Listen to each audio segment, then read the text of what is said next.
আমরা বিভিন্ন সময় দেখেছি যে ডিক্টেটরশিপ, একনায়কতন্ত্র, ফ্যাসিবাদ এদেশে কায়েম হয়েছে। কেউ গলা টিপে ধরেছেন গণতন্ত্রে, কথা বলতে দেননি, কথা বলতে দিলেই মানে নির্যাতনের খড়গ, ধারালো তরবারি তার মাথার উপর চেপে বসেছে। আবার কেউ কেউ নিজেদেরকে টিকিয়ে রাখার জন্য অন্য কোনো প্রভু দেশের কৃতদাস হতেও তারা দ্বিধা করে, গোপন চুক্তি করেছে।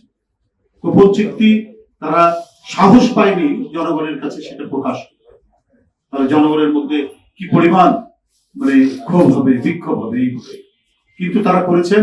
গ্যারান্টি হচ্ছে তাদেরকে টিকিয়ে রাখতে। এর বিরোধিতা করেছে বিএনপি।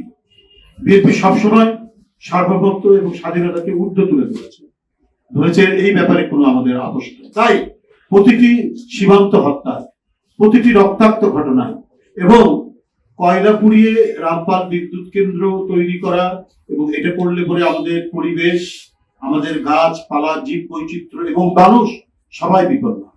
বিএনপি তীব্র প্রতিবাদ করেছে, বিরোধিতা করেছে।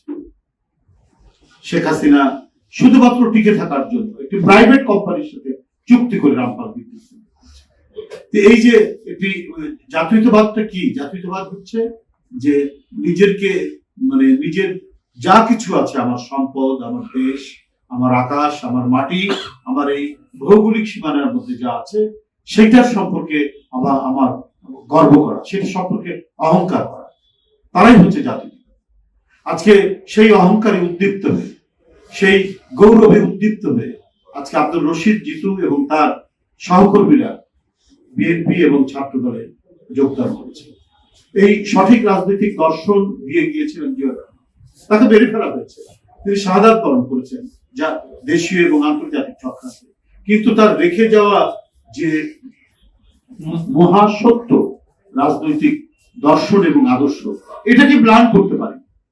কত কুৎসারটনা করা হয়েছে তার বিরুদ্ধে, কত অপপ্রচার করা হয়েছে, কিন্তু তার ব্যক্তিগত সততা, দেশপ্রেম, বীরত্ব, লড়াই, স্বাধীনতা যুদ্ধে তার অনন্য অবদান, এইটাকে খাটো করতে পারেনি তার সমালোচকরা এবং যারা 15-16 বছর নির্মম নিপীড়নে গোটা দেশকে কৃতদাস বানিয়ে রাখার চেষ্টা করছে।